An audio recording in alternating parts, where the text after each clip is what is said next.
తాకట్లో ఉన్న మీ బంగారాన్ని విడిపించి ఆ రోజు ఆన్లైన్ రేటుకి కొంటాం. Sharma gold company. పొట్టకూటి కోసం గల్ఫ్ కంట్రీలకు వెళ్లిన వారి కష్టాలు వర్ణాతీతంగా మారుతున్నాయి.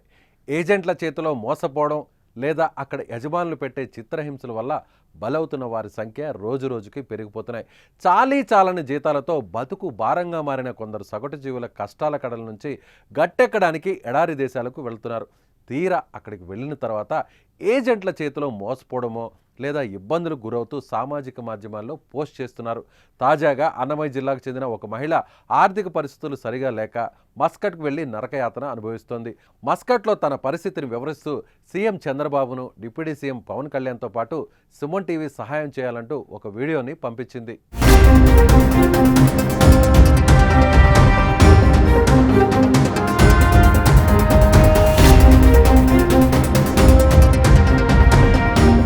రాజంపేట మండలం నన్నూరు గ్రామానికి చెందిన సాయి కేశవ్ భార్య భాగ్యలక్ష్మి 18 నెలల కిందట మస్కట్కు వెళ్లి పనిచేసేందుకు ఓ స్థానిక ఏజెంట్ను ఆశ్రయించింది.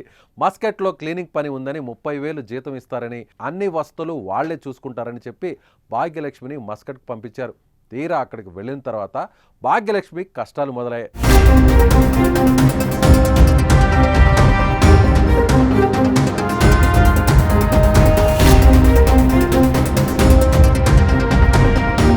మస్కట్ కుటుంబం భాగ్యలక్ష్మికి పరిమితికి మించిన పనులు చెప్పడం, చేయకపోతే తిట్టడం వంటి చేయడం మొదలుపెట్టారు. 7 నెలల కిందట భాగ్యలక్ష్మి పనిచేస్తున్న ఇంట్లో చిన్న పాప చనిపోయిన తర్వాత నుండి భాగ్యలక్ష్మికి టార్చర్ మరింత పెరిగింది. రోజుకు 18 గంటలు పని చేయించుకోవడం మొదలుపెట్టారు. ఇంట్లో చిన్న పెద్ద అనే సంబంధం లేకుండా ప్రతి ఒక్కరూ కొట్టడం స్టార్ట్ చేశారు.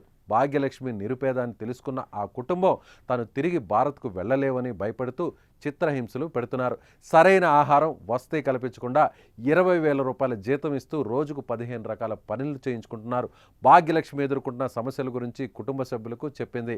దీంతో కుటుంబ సభ్యులు భాగ్యలక్ష్మిని స్వదేశానికి రప్పించేందుకు ప్రయత్నిస్తుంటే ఏజెంట్ లక్షల్లో లంచాలు అడుగుతున్నాడు.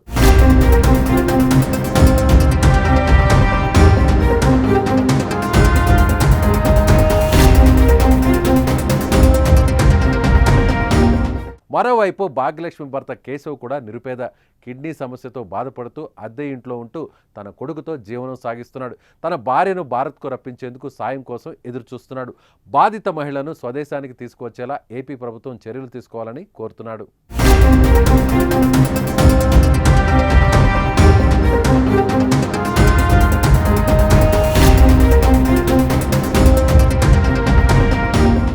మీలో ఎవరైనా ఉపాధి కోసం గల్ఫ్ దేశాలు వెళ్ళాలనుకుంటే గల్ఫ్ దేశాలకు వెళ్లే ముందు అక్కడ పరిస్థితుల గురించి తెలుసుకోవడం మంచిది.